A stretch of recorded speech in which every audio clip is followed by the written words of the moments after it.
ಎಲ್ಲರಿಗೂ ನಮಸ್ಕಾರ. Welcome back to my channel. ನಾನಿವತ್ತು ಜೋಳದ ರೊಟ್ಟಿಯನ್ನು ಮಾಡ್ತಾ ಇದ್ದೀನಿ. ಉತ್ತರ ಕರ್ನಾಟಕ ಶೈಲಿಯ ಒಂದು ಜೋಳದ ರೊಟ್ಟಿ ತುಂಬ ಸಾಫ್ಟ್ ಆಗಿರುತ್ತೆ, ತುಂಬ ರುಚಿಯಾಗಿರುತ್ತೆ. ಚಟ್ನಿ ಪುಡಿಗಳ ಜೊತೆ, ಪಲ್ಯಗಳ ಜೊತೆ ತುಂಬ ಚೆನ್ನಾಗಿರುತ್ತೆ. ಇದನ್ನು ಹೇಗೆ ಮಾಡೋದು ಅಂತ ನೋಡೋಣ. ನಾನಿಲ್ಲಿ ಒಂದು ಸಣ್ಣ ಕಪ್ಪಿನಲ್ಲಿ 1 ಕಪ್ಪಿನಷ್ಟು ಜೋಳವನ್ನು ತೊಗೊಂಡಿದ್ದೀನಿ. ನಾನಿಲ್ಲಿ 1 ಲೋಟ ನೀರನ್ನು ಕುದಿಲಿಕ್ಕಿಟ್ಟಿದ್ದೀನಿ.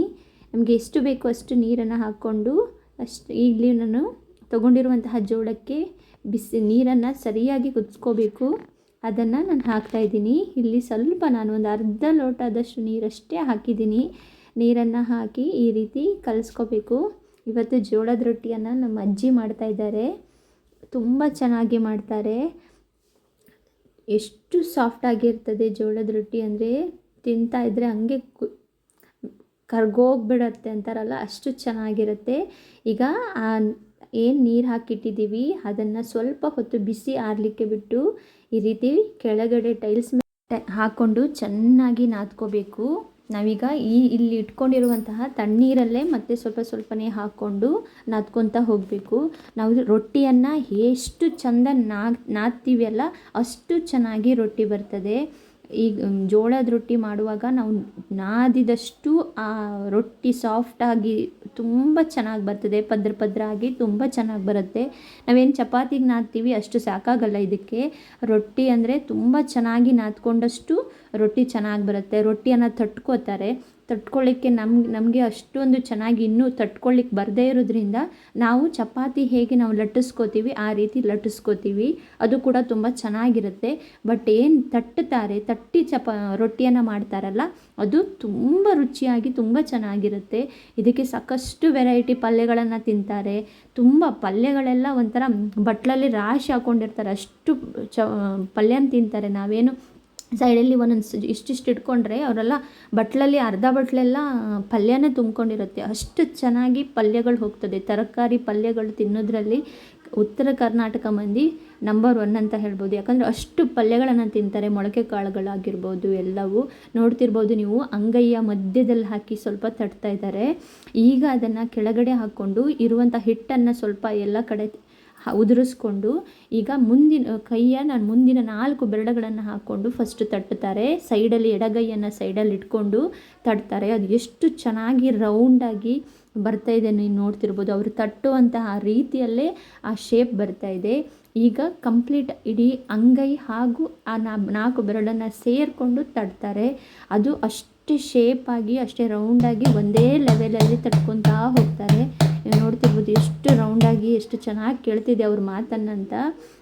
ಈ ರೀತಿ ಬರ್ತದೆ. ನಂದು ಇದು ಚಪಾತಿ ಕಾಯಿಸೋ ಮಣೆ. ನನ್ನ ಹತ್ರ ರೊಟ್ಟಿ ಕಾಯಿಸೋ ಮಣೆ ಇಲ್ಲ.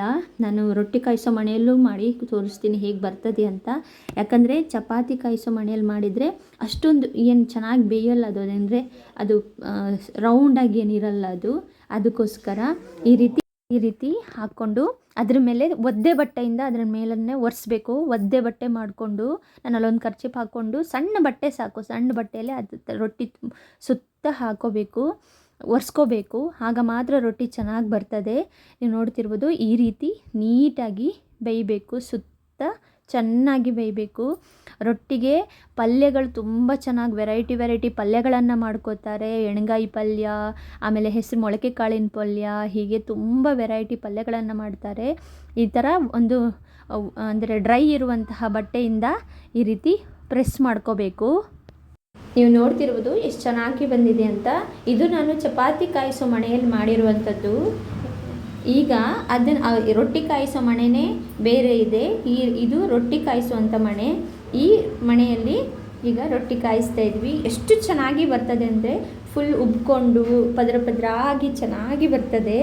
ಇದ್ರ ಮೇಲೆ ಸ್ವಲ್ಪ ಒದ್ದೆ ಬಟ್ಟೆಯಿಂದ ಒರೆಸ್ಕೊಂಡ್ರೆ ಈ ಥರ ಚೆನ್ನಾಗಿ ಬರುತ್ತೆ. ಸ್ವಲ್ಪ ಮೇಲೆ ಅದು ಮಧ್ಯ ಪ್ರೆಸ್ ಮಾಡಬೇಕು. ಒಣ ಬಟ್ಟೆಯಿಂದ ಪ್ರೆಸ್ ಮಾಡಿದರೆ ಇಷ್ಟು ಚೆನ್ನಾಗಿ ಉಬ್ಕೊಂಡು ಬರುತ್ತೆ. ಈ ರೊಟ್ಟೆ ಕಾಯಿಸೋ ಮಣೆಯಿಂದ ತುಂಬ ಚೆನ್ನಾಗಿ ಬರ್ತದೆ. ಇದು ರೊಟ್ಟೆ ಕಾಯಿಸೋಕ್ಕಂತಲೇ ಇಟ್ಕೊಂಡಿರ್ತಾರೆ ಈ ಮಣೆಯನ್ನು. ತುಂಬ ಚೆನ್ನಾಗಿ ಬರ್ತದೆ. ನೀವು ನೋಡ್ತಿರ್ಬೋದು ಎಷ್ಟು ಚೆನ್ನಾಗಿದೆ. ಈಗ ಇಲ್ಲಿ ನಾನು ಕೂಡ ಸ್ವಲ್ಪ ಟ್ರೈ ಮಾಡಿದ್ದೀನಿ. ನನಗೆ ತಟ್ಟೋಕ್ಕೆ ಅಷ್ಟೊಂದು ಚೆನ್ನಾಗಿ ಬರಲ್ಲ. ನಾನು ಅಲ್ಲಿ ನಾದ್ಕೊಂಡೇ ನಾನು ರೊಟ್ಟಿ ಯಾವಾಗಲೂ ಮಾಡ್ಕೊಳ್ಳೋದು. ಈಗ ರೊಟ್ಟಿ ತಟ್ಟೋದಂದರೆ ಅಷ್ಟು ಸುಲಭ ಆಗಲ್ಲ. ಬಟ್ ಒಂದು ಸ್ವಲ್ಪ ಟೈಮಲ್ಲಿ ಟ್ರೈ ಮಾಡಿದರೆ ಖಂಡಿತ ಚೆನ್ನಾಗಿ ಬರ್ತದೆ ರೊಟ್ಟಿ. ಈ ರೀತಿ ಟ್ರೈ ಮಾಡ್ತಾಯಿದ್ರೆ ತುಂಬ ಚೆನ್ನಾಗಿ ಬಂದೇ ಬರುತ್ತೆ.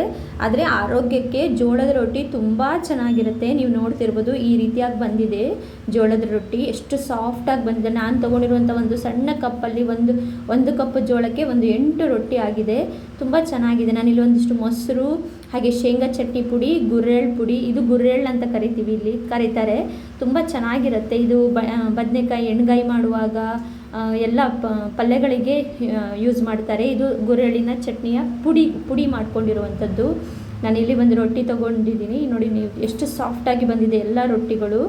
ತುಂಬ ಚೆನ್ನಾಗಿ ಬರ್ತದೆ, ಟೇಸ್ಟ್ ಕೂಡ ಅಷ್ಟೇ ಚೆನ್ನಾಗಿರುತ್ತೆ. ನಾನಿಲ್ಲಿ ಒಂದು ರೊಟ್ಟಿ ತೊಗೊಂಡು ಅದಕ್ಕೆ ಶೇಂಗಾ ಚಟ್ನಿ ಪುಡಿ ಹಾಗೆ ಗುರೆಳ್ಳು ಪುಡಿ, ಅದರ ಮೇಲೆ ಸ್ವಲ್ಪ ಮೊಸರನ್ನು ಹಾಕ್ಕೊಂಡು ಟೇಸ್ಟ್ ಮಾಡ್ತಾಯಿದ್ದೀನಿ. ಎಷ್ಟು ಚೆನ್ನಾಗಿದೆ ಅಂದರೆ ಖಾರ ಆಗಿರ್ಬೋದು, ಉಪ್ಪು, ಆ ರೊಟ್ಟಿ ಸಾಫ್ಟ್ನೆಸ್ಸು, ರೊಟ್ಟಿ ಕೂಡ ಹಾಗೆ ಎಷ್ಟು ಸಾಫ್ಟಾಗಿ ಬಂದಿದೆ. ಇದನ್ನು ನಾವು 2 ದಿನ ಕೂಡ ಇಟ್ಕೊಂಡು ತಿನ್ಬೋದು, ಅಷ್ಟು ಚೆನ್ನಾಗಿರುತ್ತೆ ರೊಟ್ಟಿ. ಇದನ್ನು ಗಟ್ಟಿಯಾಗೂ ಕೂಡ ಮಾಡ್ತಾರೆ, ಅಂದರೆ ಫುಲ್ ಕಟ್ ಅಂತ ಸೌಂಡ್ ಬರ್ತದಲ್ಲ, ಆ ರೀತಿನೂ ಮಾಡ್ತಾರೆ. ತುಂಬ ಚೆನ್ನಾಗಿ ಬರುತ್ತೆ. ನೀವು ನೋಡ್ತಿರ್ಬೋದು. ಈ ರೀತಿ ರೊಟ್ಟಿ ನಿಮ್ಗೆ ಇಷ್ಟ ಆಗಿದ್ರೆ ಒಂದು ಲೈಕ್ ಕೊಡಿ, ಶೇರ್ ಮಾಡಿ. Thank you so much.